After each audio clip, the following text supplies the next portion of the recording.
नमस्कार। आज शंकर प्रतिष्ठान के द्वारा डॉक्टर शंकर दयाल सिंह पूर्व सांसद के जन्मोत्सव पर एक कार्यक्रम आयोजित है, जिसमें कश्मीर से पधारे हुए भारतीय दूरदर्शन के एडीजी पद पर रहे हुए मसूदी साहब, उनकी पुत्री भारतीय प्रशासनिक सेवा अधिकारी जो अभी कश्मीर में टैक्सेशन कमिश्नर के रूप में कार्यरत हैं, पहले दिल्ली में थी।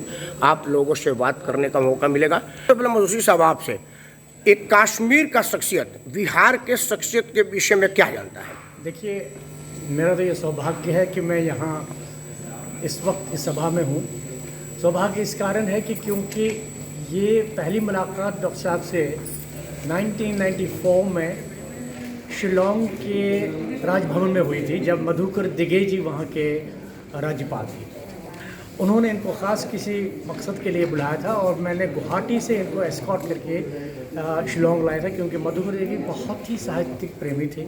और चूँकि मैं शिलोंग में था और एक पूर्वोत्तर सेवा मैंने इनॉग्रेट की थी आकाशवाणी की, तो वहाँ हिंदी के बोलने वाले, हिंदी के प्रेमी बहुत ही कम थे। और मधुकर दिगे जी को ये अच्छा लगता था कि कोई हिंदी का कार्यक्रम वहाँ प्रसारित होता है। तो इस कारण जब डॉक्टर साहब वहाँ आए तो इनको बहुत अच्छा लगा जब हमारे आकाशवाणी आए, और ये पहली मुलाकात थी हमारी उनके साथ। उससे पहले जब मैंने इनसे पूछा कि मैंने हिंदी में पीएचडी की है जवाहरलाल नेहरू यूनिवर्सिटी से, और प्रोफेसर नवल सिंह जी मेरे गुरु थे, तो इन्होंने कहा फिर तो मैं आपको जानता हूँ आपको। क्योंकि फिर मुझे याद आया कि जब जवाहरलाल नेहरू यूनिवर्सिटी में प्रोफेसर नवल सिंह, हालांकि इनकी धाराएँ अलग थी, विचारधारा भी अलग थी, राजनीतिक धारा भी अलग थी, वो लेफ्टिस्ट थे तो ये राइट विंग के थे, लेकिन तब भी नामवर जी इनको अक्सर प्राय बुलाया करते। तो मुझे याद, हाँ, चूँकि उन दिनों ये इतने प्रबुद्ध नहीं थे, इतनी बुद्धि नहीं थी कि लोग समझें कि ये कौन बड़ी इतनी महान व्यक्तित्व है। लेकिन फिर अब जब उनकी किताबें जब मैंने पढ़ी तो उसके बाद तो मुझे ख्याल आया कि बहुत बड़े महान व्यक्ति थे।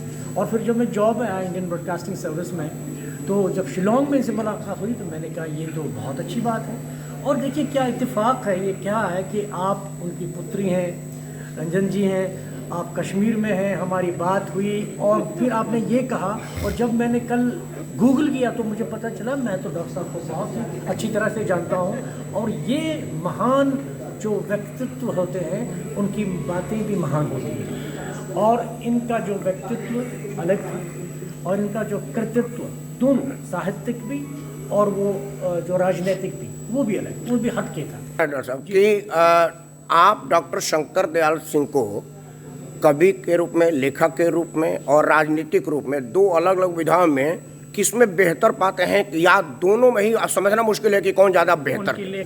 उनकी कलम ज़्यादा प्रबल है, ज़्यादा सशक्त है राजनीति से, क्योंकि राजनीति के लिए कोई उपाधि नहीं चाहिए, कोई डिग्री नहीं चाहिए, कोई भी राजनेता हो सकता है, लेकिन आईएएस और आईपीएस बहुत कम लोग होते हैं। इसी तरह जो लेखनी है वो बहुत ही सशक्त थी, बहुत ही स्ट्रॉन्ग थी। That was a very very strong pen. इनकी कोई भी आप कविता देखिए या फिर इनके जो भाषण सुनिए, उसमें जो उसको अपनाने की जो क्षमता थी, जो उसके वो बहुत ज़बरदस्त था। इसलिए मैं कहता हूँ कि इनकी राजनीति से भली इनका जो लेखन बहुत अच्छा था। डॉक्टर साहब की कोई पुस्तक के विषय में स्मरण है आपको उनकी लेखनी? उन्होंने बहुत सारे लिखा है, लेकिन अब चूँकि ये इतना समय हो गया है, लेकिन मेरे मोबाइल में पूरा उनका वो स्मरण है। मैं कहते हैं, लेकिन इनकी जो भी है, खासकर मैंने जो इनका जो भाषण में जो उनकी भाषा शैली होती थी वो मुझे बहुत प्रभावित करती थी। ताकि उन दिनों मैं जवाहरलाल में स्टूडेंट था, स्टूडेंट डेज में इनको इतना बहार पाया, तो ये तो बहुत बड़ी बात है।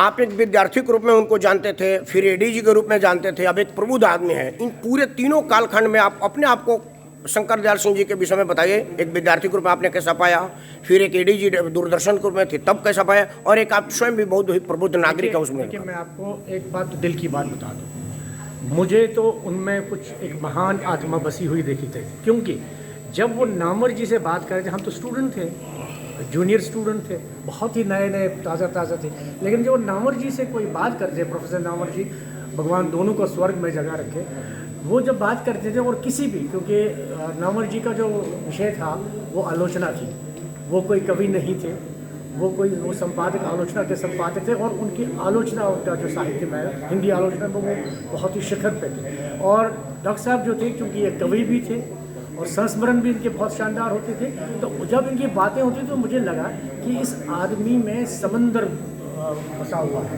और उस समंदर से हमको अगर एक बूंद मिल जाती वो हमारे लिए बहुत बड़ा सौभाग्य हुआ करता था। लेकिन जब मैं शिलोंग में आया तब मैं असिस्टेंट डायरेक्टर था, मैं उस वक्त एडीजी नहीं था। तो मैं जो आकाशवाणी की पूर्वोत्तर सेवा उन्होंने जो जयपाल रेड्डी जी ने जिसका इनॉग्रेशन किया था, तब वहाँ पर हिंदी के लिए, हिंदी प्रचार प्रसार के लिए वो ये वहाँ पर तशरीफ लाए थे। तो उसके लिए उन्होंने मुझे बहुत सम्मानित किया था, क्योंकि वहाँ हिंदी के लिए बहुत काम होता था। लेकिन अब शायद ज़्यादा हो रहा होगा, मुझे पता नहीं। आप बिना किसी प्रश्न का आप अपने अब स्वयं बताइए डॉक्टर साहब के विषय में। मेरा कोई प्रश्न है कि आप किस रूप में उनको पाते हैं, कैसा पाते हैं? देखिए, मैं तो उनको गुरु मानता हूँ। गुरु इसलिए मानता हूँ क्योंकि मैंने उनसे बहुत कुछ सीखा है, और सीखा ये है कि भाषा का कोई मज़हब नहीं होता, भाषा की कोई सरहद नहीं होती, कोई सीमा नहीं होती, ये इन चीज़ों से परे होती है। और सशक्त भाषा वही भाषा होती है जो बेहतरीन कम्युनिकेट कर पाती है, वो भाषा हासिल होती है। भाषाएं वो नहीं होती हैं कि जिसके लिए आपको डिक्शनरी की ज़रूरत पड़े, कि आप बहुत ही जटिल शब्द बोलें और आपको डिक्शनरी की ज़रूरत पड़े, वो भाषा मेरे ख्याल में ज़िंदा नहीं रहती है। संस्कृत जैसे है कि आप तो महान पंडित भी उसको बोलते हैं, लेकिन उस वक्त वो उसको जन जन की भाषा नहीं कह सकते। जन जन की भाषा अगर है तो हिंदी है। आपको डॉक्टर साहब से मिलने का सौभाग्य मिला, उनके पुत्री से भी मिलने का सौभाग्य प्राप्त हुआ, तो इन दोनों में कुछ बताइए समानता। डॉक्टर साहब की पुत्री से भी, पुत्र से भी, और इनके पुत्र से भी। अच्छा, तीन पुस्तकों से आप मिल चुके हैं। तीन पीढ़ियों से मेरी मुलाकात हुई है अभी। और मुझे लगता है कि ये जो डॉक्टर रश्मि सिंह हैं, इनके बोलने में डॉक्टर शंकर साहब हैं। ये है, इनके बोलने का अंदाज बिल्कुल एक जैसा है उनका। चलिए, बहुत बहुत धन्यवाद। आप थे कश्मीर से पधारे हुए, दूरदर्शन में असिस्टेंट डायरेक्टर जनरल पद से अवकाश प्राप्त हुए हैं। आप कश्मीर में भी थे और आप भारत में भी थे। बहुत अच्छा लगता है जब एक देश के दूसरे छोर का आदमी डॉक्टर शंकर दयाल सिंह जी के विषय में अपनी बात बताता हो और उनका फॉलोअर बनता हो, तो दिल को सुकून मिलते हैं। और डॉक्टर शंकर दयाल सिंह के अनुयायी होने के नाते, उनको जानने वाले होने के नाते मन में बड़ी प्रसन्नता होती है। फिर किसी दिन किसी और सेक्शन में बात करेंगे। तब तक आप देख रहे हैं महत्वपूर्ण विदा। धन्यवाद, नमस्कार।